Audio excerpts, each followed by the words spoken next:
സിദ്ധൻ്റെ അടുത്ത് നിങ്ങൾ ഒരു പ്രശ്നപരിഹാരത്തിനായിട്ട് ചെല്ലുമ്പോൾ മനുഷ്യന് കോമൺ ആയിട്ട് ഉണ്ടാവുന്ന പ്രശ്നങ്ങൾ എന്ന് വെച്ച് കഴിഞ്ഞാൽ എന്താ, സാമ്പത്തികമായിട്ടുള്ള ബുദ്ധിമുട്ട്, എന്തൊക്കെ ചെയ്തിട്ടും ബിസിനസ് ചെയ്തിട്ടും രക്ഷപ്പെടുന്നില്ല, അങ്ങനെയുള്ള ബുദ്ധിമുട്ട്, പിന്നെ ഫാമിലിയിലുള്ള കുടുംബ പ്രശ്നങ്ങൾ, പിന്നെ ഉള്ളതെന്ന് വെച്ചാൽ രോഗം.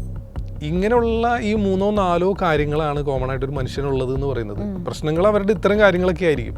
അപ്പോൾ ഇവരുടെ ഒരു എക്സ്പീരിയൻസ് കൂടിയാണ്. ഇപ്പോൾ ഒരു സിദ്ധനായിട്ട്, ഞാനിപ്പോൾ സിദ്ധനായിട്ട് ഇരിക്കുകയാണെങ്കിൽ എൻ്റെ അടുത്ത് വരുന്ന ആളുകളുടെ പ്രശ്നങ്ങൾ ഇത് തന്നെയാണെന്നുള്ളത് അറിയാം. ഈ പ്രശ്നങ്ങൾക്കേ വരുന്നുള്ളൂ ആളുകൾ. അപ്പോൾ അങ്ങനെ സ്ഥിരമായിട്ട് കുറേ ആളുകളെ കാണുമ്പോൾ ഇയാൾക്ക് തന്നെ ഒരാൾ വരുമ്പോൾ അയാളൊന്ന് കൈയൊന്ന് ഷെയ്ക്ക് ഹാൻഡ് കൊടുക്കുമ്പോൾ തന്നെ അയാൾക്ക് മനസ്സിലാവും ഇയാൾ വന്നിരിക്കുന്നത് എന്ത് പ്രശ്നത്തിനാണ് എന്നുള്ളത്.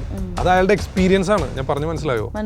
ഇത്രയും അധികം ആളുകൾ നിരന്തരം അയാളുടെ അടുത്ത് ഇങ്ങനെ വന്നുകൊണ്ടിരിക്കുന്ന ആളുകളെ കണ്ട് മനസ്സിലാക്കിയ എക്സ്പീരിയൻസ് വെച്ചിട്ടാണ് അയാളത് കൃത്യമായിട്ട് പറയുന്നത്. അയാളപ്പോൾ ചില എന്താ പറയുക, പിടിപ്പും തൊങ്ങലും ചേർത്ത ഭാഷയിലൂടെ ഇങ്ങനെ പറയും, ജോലിയിൽ ഇങ്ങനെ പ്രശ്നമാണല്ലേ എന്നൊക്കെ അങ്ങനെ പറഞ്ഞാൽ ആ ഒരു വാക്ക് മതി ഇവർക്ക് എൻ്റെ എല്ലാം മനസ്സിലാക്കിയെടുത്തു എന്നുള്ള ചിന്ത വരാനായിട്ട്.